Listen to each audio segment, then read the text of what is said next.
Bonjour à tous. Alors aujourd'hui une vidéo à propos de Carl Jung. Carl Jung, vous le connaissez peut-être, c'est un célèbre psychanalyste, il est contemporain de Freud. Nous devons à Carl Jung énormément d'idées qui sont devenues des concepts majeurs et très répandus de la culture. Par exemple, le concept de personnalité introvertie et extravertie, le concept d'inconscient collectif, le concept de part féminine et de part masculine à l'intérieur de chaque être humain. Et aussi l'idée que nous avons à l'intérieur de nous une part d'ombre.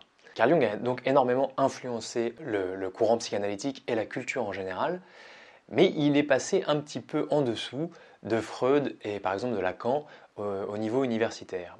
La raison à cela, c'était que Carl Jung était très intéressé, très curieux de la spiritualité. Il a beaucoup voyagé, notamment en Inde.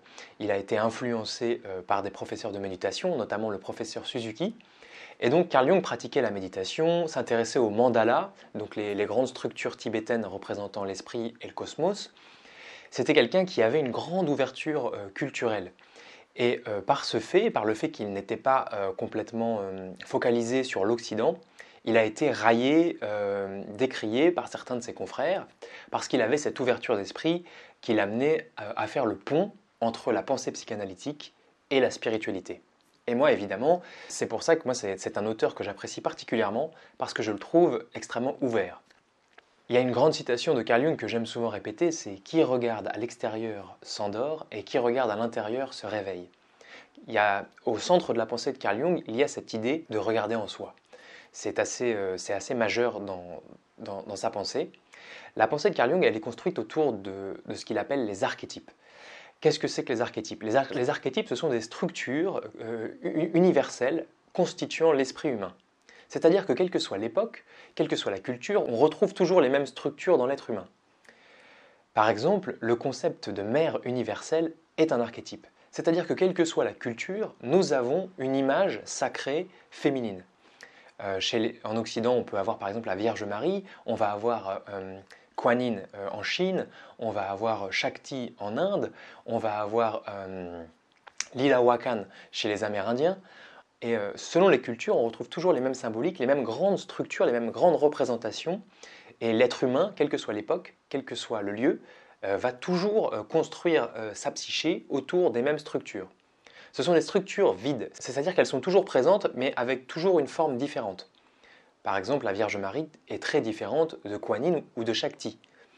Mais la représentation, c'est-à-dire une mère universelle, une pureté féminine sacrée, est la même dans toutes les cultures. On retrouve cette symbolique du féminin dans toutes les cultures. Et ça, c'est ce qu'on appelle un archétype, quelque chose qu'on retrouve partout, quel que soit le lieu, quelle que soit l'époque, dans l'être humain.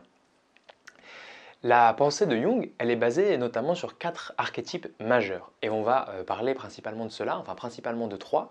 On va parler du soi, de l'ombre et de la persona. La persona ou masque social, Jung l'a appelé comme ça en référence au masque qu'on portait dans les théâtres antiques. Et la persona nous ramène à l'idée de masque social.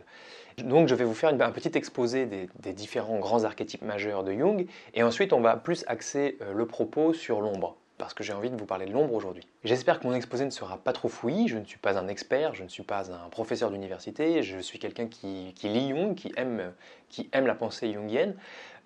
J'ai une licence de psychologie et une licence de théâtre, donc j'ai aussi travaillé Jung de façon un peu plus approfondie à l'université, mais très très peu, parce qu'on parle assez peu de Jung à l'université, en tout cas au niveau où j'étais, c'est-à-dire au niveau licence. Je pense qu'au niveau master, on doit plus en parler, mais de façon personnelle, j'ai pas mal exploré Jung. En plus, j'ai pratiqué la méditation de façon intensive depuis mes 15 ans, j'en ai 30 aujourd'hui, et j'ai vécu 2 ans et demi dans un monastère bouddhiste. Donc j'ai beaucoup approfondi aussi la pensée orientale, qui est chère à Jung. Jung a des concepts qui se ramènent à l'alchimie, par exemple, dans la médecine chinoise, à la psychologie bouddhiste. Jung ayant un esprit très ouvert, on retrouve différents concepts jungiens dans les différentes approches culturelles d'Orient. Et donc c'est pour ça que moi je me sens assez proche de ce penseur, puisque moi-même dans ma vie, j'ai été passionné et par la psychologie et par la pensée orientale. Donc je vais vous faire un résumé de ce que moi je pense de la pensée de Jung et notamment de l'ombre, et aussi vous partager des observations personnelles et comment moi j'applique ça dans ma vie, comment je le comprends dans ma vie quotidienne. Parce que la psychologie n'a de sens, la pensée psychologique n'a de sens que si elle amène une transformation de l'individu, que si elle amène un regard plus profond, plus ouvert. Si on pense juste pour penser, selon moi ça ne sert à rien, c'est du vent. La pensée doit s'incarner, elle doit se faire chair. Et si ça sert à quelque chose d'avoir une grosse tête qui pense beaucoup, c'est de pouvoir être un être humain meilleur, plus harmonieux, plus compatissant, plus ouvert, plus compréhensif. Sinon, ça n'a aucun sens d'avoir une grosse tête qui pense. Ok, c'est parti. Donc, je vais vous parler de l'ombre qui fait partie des 4 archétypes majeurs, avec le soi, la persona et le couple animus-anima, qui sont la part féminine, part masculine, mais en tant qu'archétype total sacré. La vision jungienne n'est pas si complexe à comprendre si on y va pas à pas. Évidemment, si on regarde ça de loin, on voit que c'est extrêmement vaste. Ça paraît très difficile d'accès parce que Jung, comme je l'ai dit, a beaucoup de sources d'influence. Donc, il a des médias d'expression qui sont très variés puisqu'il s'inspire de tout un tas de courants de pensée, l'alchimie, la gnose, la psychologie bouddhiste, la psychanalyse de son époque. Donc ça fait un énorme référentiel et donc c'est pas forcément facile de comprendre. Donc on va partir vraiment de la base, du b.a.-ba. Et de toute façon, moi je vais pas approfondir parce que j'en suis pas capable. Mais je vais parler de ce que je comprends. Donc commençons par le soi. Qu'est-ce que le soi? Le soi, dans la pensée jungienne, c'est la totalité de l'être. Ce qu'on pourrait appeler l'ego, c'est seulement le moi conscient. C'est la somme des mémoires et des perceptions dans le corps, le soma, qui forment ce que je pense être moi. Ça, c'est l'ego. Mais le soi va bien plus loin que l'ego. Le soi, c'est ce que je pense être moi, aussi bien au niveau corporel que la mémoire et de l'esprit, et plus tout ce que je ne suis pas conscient d'être. Et chez Jung, ça va très très loin. C'est-à-dire que l'inconscient va très très loin chez Jung, puisque l'inconscient a une nature collective chez Jung. Donc, d'une certaine façon, pour rejoindre encore la pensée mystique, on pourrait dire que le soi, la totalité du soi, est en relation avec tout le cosmos. Avec tout ce qui est, avec tout ce qui existe, avec tout ce qui sera et tout ce qui a été. Donc là, on se rapproche un peu plus de la pensée orientale. C'est un peu cette idée qu'on a chez les bouddhistes, que nous sommes une vague de l'océan. Et l'illumination chez les bouddhistes, c'est quand la vague réalise qu'en fait, elle n'est pas séparée de l'océan. Quand la vague réalise qu'elle est l'eau tout entier, qu'elle est toutes les autres vagues. Et alors, elle se sent libre, puisqu'elle n'est plus limitée par sa petite forme de vague, mais qu'elle réalise qu'elle est tout l'océan. Chez Jung, il y a quelque chose un petit peu comme ça. On sent qu'il a été touché par les points de vue orientaux et que ça a inspiré sa vision et que ça l'a amené notamment à avoir un esprit beaucoup plus synthétique et à voir beaucoup plus loin, c'est-à-dire que simplement un individu limité par son sexe et par son identité fermée, pour voir qu'on était collectif, qu'on était féminin et masculin. Et en s'ouvrant à ça, il s'est ouvert à des concepts qui sont présents en Orient depuis des millénaires. Sauf que chez Jung, l'idée d'illumination, alors lui, il parle du développement personnel comme une individuation, c'est-à-dire que l'individu révèle toutes ses potentialités. Ce qui est assez paradoxal, c'est que l'individu révèle ses potentialités en prenant conscience de tout ce qui est inconscient chez lui. Et contrairement à chez les bouddhistes, où on atteindrait par la voie de la conscience, on atteindra à une forme de nirvana. Nirvana, ça veut dire l'extinction, ça veut dire que tout s'éteint et que les désirs disparaissent et qu'on se retrouve dans une sorte de vide très ouvert, d'ailleurs qui est un véritable état qu'on peut expérimenter, et pas besoin d'être un Bouddha pour expérimenter cet état. Par exemple, moi qui médite depuis que j'ai 15 ans, j'ai médité des milliers d'heures, il m'est arrivé de vivre des états comme ça d'ouverture, d'expansion, et où il n'y a pas de pensée en moi. J'ai des états où il n'y a aucune pensée, où je me sens parfaitement bien. D'ailleurs, parfois, en sortant de la méditation, après avoir vécu ces états, j'ai des intuitions, des réponses soudaines pour ma vie. C'est un état qui relie à l'irrationnel. Chez les bouddhistes, c'est ce qu'on appelle le nirvana, c'est-à-dire que le soi disparaît et on se retrouve confondu avec l'océan. La vague se fond dans l'océan, et c'est le nirvana. Chez Jung, l'optique est un petit peu différente, parce que Jung, il part du principe qu'en fait, quelque part, plus on prend conscience de son soi, plus on s'individualise, alors je sais pas, plus le processus d'individuation se développe, et donc quelque part, en prenant conscience que nous sommes le tout, en prenant conscience de tout ce qui est inconscient en nous, nous devenons de plus en plus, paradoxalement, individuels. C'est comme si le diamant que nous sommes ne peut se révéler qu'en prenant conscience qu'il est le tout. En gros, plus je suis conscient que je suis le tout, plus je suis moi. C'est un petit peu paradoxal, et pourtant ça résonne très vrai. Pour moi, ça a un goût, ça a une saveur très juste. Donc ça, c'est le soi. Le soi, c'est la totalité de l'être. Et le but de la démarche psychique, c'est la réalisation du soi, c'est-à-dire se réaliser, c'est-à-dire prendre conscience de tout ce qui est inconscient. En gros, pour résumer, on part du principe que la conscience est animée par un mouvement d'expansion qui l'amène à conscientiser de plus en plus de parts cachées, enfouies d'elle-même, de façon à se réaliser, à s'individuer. En gros, plus la conscience éclaire ses atavismes, ça veut dire les comportements qu'elle a reçus de ses ancêtres, les influences qu'elle a reçues de son milieu, la structure de son esprit, plus la conscience se voit elle-même, plus elle se libère quelque part, et plus l'individu se révèle, et aussi son lien avec tout le cosmos, avec tout l'environnement. Donc ça, c'est le mouvement de la conscience, on va dire, dans une vision jungienne qui qui est assez proche en fait d'une vision bouddhiste. Quelle est la place de l'ombre dans cette démarche? Eh bien, l'ombre, c'est justement la tentation du sommeil. L'ombre, c'est le mouvement inverse, parce que si nous sommes habités d'un mouvement de conscientisation, nous sommes aussi habités par un mouvement d'amnésie. Nous sommes habités par un mouvement qui nous amène sans cesse à refouler les informations. D'ailleurs, ça, Freud l'avait très très bien mis en exergue.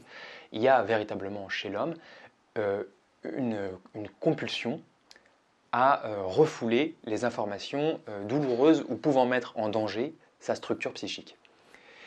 Et Jung a observé que cette ombre, qui en gros contient en elle-même toutes les parts refoulées de l'être humain, tout ce que nous nous cachons à nous-mêmes, notre désir maladroit, malhabile et brutal de nous approprier les ressources, de nous approprier les choses, notre violence, notre besoin de destruction, notre ambivalence. Jung a réalisé que en fait, cette ombre, nous la projetons sur les autres. Et donc très souvent, en fait, nous connaissons par le biais de ce que nous reprochons aux autres. Ça, c'est pas facile à entendre forcément. Hein. C'est-à-dire qu'en fait, ce qu'on pose chez les autres, ce qui nous choque chez les autres, ce qui vient nous heurter chez les autres, nous parle en fait de ce que nous refusons en nous-mêmes. L'orgueil de l'autre nous touche parce que nous refusons notre propre orgueil. La violence de l'autre nous touche parce que nous refusons notre propre violence. Nous dénonçons la violence des puissants, la violence des égoïstes qui abusent des pauvres, parce que nous ne voyons pas en nous-mêmes que nous portons en nous-mêmes ces propres pulsions. Et c'est pour ça qu'on se positionne dans une posture revendicatrice, accusatrice, qui est en fait de l'ombre en déni. Je vais vous lire un petit extrait tiré de L'homme à la découverte de son âme de Carl Jung, où Jung s'exprime à propos justement de l'ombre. Il arrive souvent que nous ayons un ennemi personnel sur lequel nous projetons notre ombre, d'où nous le chargeons gratuitement, qui, à nos yeux, la porte comme si elle était sienne, et auquel on incombe l'entière responsabilité. C'est notre bête noire, que nous vilipendons, et à laquelle nous reprochons tous les défauts. Toutes les noirceurs et tous les vices qui nous appartiennent en propre. Nous devrions endosser une bonne part des reproches dont nous accablons autrui. Au lieu de cela, nous agissons comme s'il nous était possible, ainsi, de nous libérer de notre ombre. C'est l'éternelle histoire de la paille et de la poutre. Je suis profondément d'accord avec ce que dit Carl Jung. Bien souvent, nous sommes outrés, nous sommes choqués, nous sommes en colère contre en fait, ce qui nous appartient.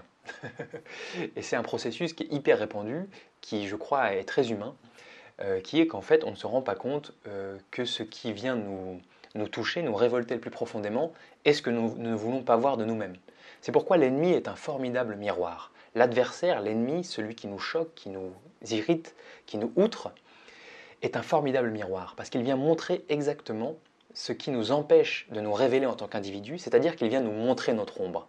Et alors nous le montrons du doigt, mais on devrait faire l'inverse. Et si vous avez des gens contre qui vous avez des reproches, analysez bien ces reproches, parce que certainement qu'au sein de ces reproches se cache ce que vous ne voulez pas voir de vous-même. Une ombre très forte peut mener par exemple à ces types de personnalités qu'on appelle les bigots, les bien-pensants.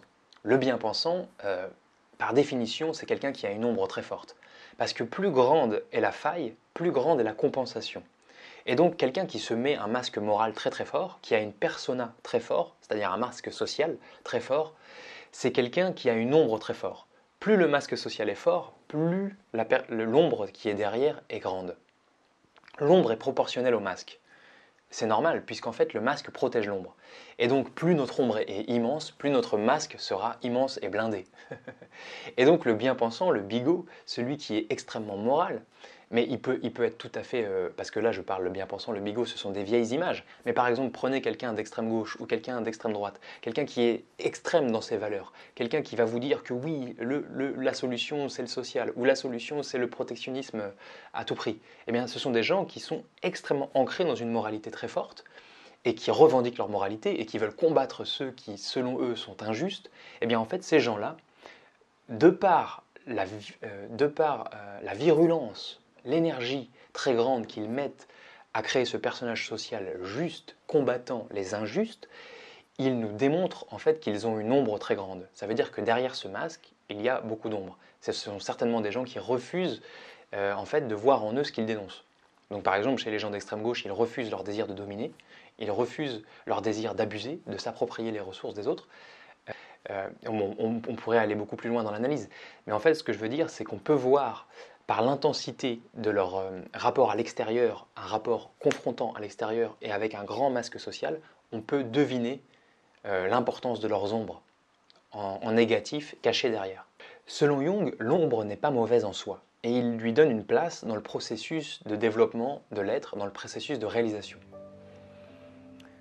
Je cite: l'ombre est quelque chose d'intérieur, de primitif, d'inadapté et de malencontreux, mais non absolument mauvais. Il n'y a pas de lumière sans ombre, et pas de totalité psychique sans imperfection. La vie nécessite pour son épanouissement, non pas la perfection mais de la plénitude. Sans imperfection, il n'y a ni progression, ni ascension. L'ombre est la personnification de tout ce que le sujet refuse de reconnaître et d'admettre en lui. Se mêlent en elle les tendances refoulées du fait de la conscience morale, des choix qu'il a fait pour sa vie, ou d'accéder à des circonstances de son existence, et les forces vitales les plus précieuses qui n'ont pas pu ou pas eu l'occasion d'accéder à la conscience. On voit ici que l'ombre est éminemment positive, puisqu'en fait, il s'agit d'une force vitale qui n'a pas été accueillie, intégrée par la conscience. Ce faisant, elle s'exprime en négatif, elle s'exprime en violence, en force cachée, en tabou, en quelque chose que l'être ne veut pas regarder. Mais en fait, elle est une force psychique positive qui peut servir à la réalisation du soi. Un autre grand frein pour conscientiser son ombre, outre le mécanisme de projection que nous avons cité, c'est aussi le refus d'admettre une vie intérieure. Il y a des gens qui refusent de s'ouvrir au fait qu'ils ont un inconscient, qu'ils ne savent pas qu'ils savent, qu'ils sont dans l'ignorance d'eux-mêmes. Parce que c'est un fait, nous ne connaissons pas tout de nous-mêmes. En fait, je pense qu'on connaît de nous-mêmes autant que ce qu'on connaît du cosmos, c'est-à-dire qu'on ne connaît quasiment rien. Notre planète est microscopique. Notre planète est un grain de poussière au milieu d'un cosmos gigantissime. Et c'est pareil pour notre propre esprit. Notre esprit est immense, c'est un cosmos en lui-même.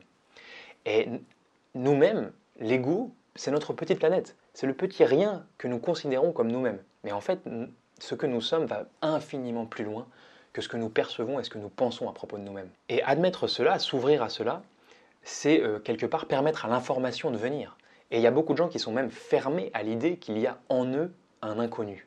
Et pourtant, l'inconnu en soi-même, je peux vous l'assurer, pour avoir médité des milliers d'heures, il est insondable. Il y a un inconnu infini au fond de nous. L'ombre est aussi une forme de négatif de l'ego. C'est-à-dire que, en général, les caractéristiques qu'a développé l'ego, c'est-à-dire si par exemple il a été très très extraverti, son ombre à l'inverse sera renfermée, anxieuse, fragile. Si à l'inverse il est très très introverti, son ombre sera exubérante, animale, violente.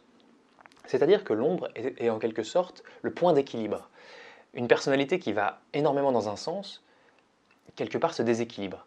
Et il y a dans la nature cette loi d'homéostasie. Ça veut dire un système qui cherche en permanence son équilibre. Et l'ombre va apparaître comme le pendant des éléments que le sujet aura favorisés. Si vous favorisez la force, votre ombre contiendra votre fragilité. Si vous favorisez la parole, le fait de parler énormément, le fait d'être exubérant, votre ombre sera recroquevillée sur elle-même, sera l'inverse en fait. C'est vraiment le négatif de soi. Et quelque part, plus on va d'un côté, puisque le monde est une perpétuelle recherche d'équilibre, plus dans le secret de nous-mêmes, on cultive aussi son inverse. Par exemple, quelqu'un qui veut à tout prix faire exemple de paix, faire exemple de spiritualité, peut, si il est dans une démarche de persona, c'est-à-dire où il fait un masque avec cette bien-pensance, va au fond de lui, à revers, créer de la violence en fait. D'ailleurs, Jung l'observe au niveau des couples. Très souvent, on observe des couples avec, par exemple, quelqu'un de très extraverti qui va trouver un compagnon ou une compagne très introverti. Et on va trouver des couples comme ça où les gens se complètent, où il y en a un qui est très vers l'extérieur et l'autre très vers l'intérieur, et vice-versa. Et encore une fois, c'est parce que la dynamique psychique, la dynamique de la vie, c'est un système d'homéostasie. C'est un système qui cherche en permanence son équilibre. Et donc, si vous êtes très vers l'extérieur, vous aurez besoin d'une force inverse, très vers l'intérieur. Et ça vaut pour ça, et ça vaut pour les processus psychiques en général. Donc le processus d'individuation jungien, il passe par le fait d'éclairer sa persona. Ça veut dire de réaliser le masque social que nous portons. Et en réalisant ce masque social, on réalise aussi ce qu'il y a derrière, c'est-à-dire l'ombre. L'ombre qui est cachée derrière le masque social. Derrière cette apparence bien lisse et bien élevée, nous avons des instincts animaux, des instincts de territoire, des instincts d'appropriation. Nous avons des instincts de destruction. Réaliser tous ces instincts nous amène à la réalisation de qui nous sommes véritablement. En gros, lever nos propres tabous. Ce qui nous amène à un concept qui m'est très cher, qui est le concept de transparence et de confession à soi. Je ne parle pas de confession au sens chrétien, je parle de confession au sens d'admettre les choses, de regarder en soi et d'appeler les choses par leur vrai nom. La transparence, c'est la capacité à dire au monde ce que je porte en moi, en étant tout à fait sincère, tout à fait authentique. Et même les animaux sont sensibles à la transparence. J'ai un ami qui est équithérapeute, il soigne les gens avec les chevaux. Et il m'a expliqué que si tu vas vers un cheval en cachant ta peur, ça va le rendre agressif. Parce que tu lui envoies une onde contradictoire, parce que tu as peur et tu lui envoies une information comme si tu n'avais pas peur. En fait, quelque part, dans ton énergie, tu mens. A l'inverse, si tu vas vers le cheval en assumant ta peur, en étant OK avec le fait d'avoir peur, l'animal n'aura pas peur de toi. Parce qu'il va juste voir un humain qui a peur de lui. Mais il ne va pas vivre cette double information d'un humain qui a peur mais qui cache sa peur. Cette double information, elle est perçue comme une agression. Et cette double information, c'est porter un masque. Et même les animaux sont sensibles à ça. Ils sont sensibles à la transparence. Si vous êtes parfaitement honnête avec ce que vous ressentez, vous apaisez votre milieu. Vous apaisez l'énergie qui vous entoure. Et c'est difficile d'être transparent. C'est difficile de marcher sans masque. Et c'est difficile de s'avouer à soi-même ce qu'on porte véritablement en soi. De regarder en face sa violence, ses peurs, ses manquements, son avidité. Regarder tout ça en face, c'est ce qui nous permet justement d'éclairer notre ombre. Et en éclairant notre ombre, de voir notre conscience grandir, de devenir plus puissant, d'avoir une plus grande maîtrise de notre royaume intérieur, en quelque sorte. Et pour moi, la transparence et la confession sont directement reliées à la façon dont j'intègre la pensée jungienne à ma vie. Par exemple, récemment, j'ai été confronté à de la violence. Et j'ai pris la position d'admettre ce que je ressentais. C'est-à-dire de me confier de façon tout à fait honnête sur le fait que je suis quelqu'un qui a peur de la violence. Et le fait de l'admettre, d'être parfaitement transparent, ça a provoqué dans mon environnement une ouverture. C'est-à-dire que les gens se sont ouverts, alors qu'à la base on partait plutôt sur quelque chose de conflictuel. Le fait d'ouvrir ce qu'on ressent, le fait d'être transparent, en enlevant son masque social, en enlevant sa persona, on incite les autres quelque part à se désarmer aussi. Et c'est pour ça que je pense que la plus grande force, c'est d'être vulnérable. La plus grande des protections, c'est de marcher sans armure. Et je pense ça profondément. En gros, c'est d'éclairer son ombre en enlevant cette armure. Dans ce processus de conscientisation, Jung nous parle d'un dernier archétype qui est l'anima et l'animus. La part primordiale, féminine et masculine au fond de chacun de nous. C'est comme si à l'intérieur de chacun de vous, il y avait les forces primitives, féminines et masculines. C'est comme si le Père divin et la Mère divine existaient en vous sous forme d'énergie primordiale. Alors là, on rejoint vraiment des pensées orientales, mais aussi amérindiennes. En fait, on rejoint vraiment les concepts des premiers hommes, des premiers peuples, qui croyaient tous en ça, instinctivement. Et là, Jung les rejoint quelque part. Il dit qu'au fond de chacun d'entre nous, il y a l'énergie originelle, bipolaire, masculine et féminine, qui a en quelque sorte conçu la vie, qui porte la vie. Donc le Père et la Mère à l'intérieur de soi. Le Père et la Mère comme archétype, comme grande force. Le Père divin, la Mère divine. Et ce qui est intéressant, ce qui même me touche, je suis ému par ça, c'est que Jung part du postulat qu'on ne peut rencontrer ces forces qu'à l'intérieur de nous, et qu'en éclairant son ombre. C'est-à-dire que Jung part du postulat que le divin à l'intérieur de chacun, peut se rencontrer en regardant en soi et en éclairant sa part d'ombre. Et moi je trouve ça magnifique, parce que moi j'ai toujours eu cette croyance très profonde que la seule véritable église, c'est ton cœur. Le seul véritable espace où tu peux rencontrer le divin, l'ultime, c'est ton cœur. Et Jung, quelque part, à travers une pensée psychanalytique, il rejoint ça. Pour conclure, je vais vous lire un extrait du livre de Daniel Cordonnier, Le pouvoir du miroir, à propos de Carl Jung et de sa théorie de l'ombre. Carl Gustav Jung pensait qu'au bout de sa pénible exploration de notre inconscient se trouvait la découverte du soi, notre lumière intérieure, la part de sagesse divine enfouie au plus profond de nous-mêmes. Mais le psychiatre suisse affirmait qu'avant d'arriver à cette lumière, l'explorateur devait d'abord rencontrer un personnage qu'il a appelé l'ombre. L'ombre peut être définie comme notre double inversé. celui ou celle que nous aurions pu être mais que nous ne sommes pas. C'est notre face obscure. Elle contient l'ensemble des traits de caractère qui n'ont pas pu se développer dans notre personnalité. Elle symbolise en quelque sorte notre frère jumeau opposé qui est caché dans les profondeurs de notre inconscient. À méditer. Si cette vidéo vous a plu, je vous invite à l'aimer, à la partager, à la commenter. Ça aide la chaîne à se développer. Et voilà. Je vous mets dans la description les ouvrages de Jung à lire absolument. Et je vous dis à bientôt. Au revoir.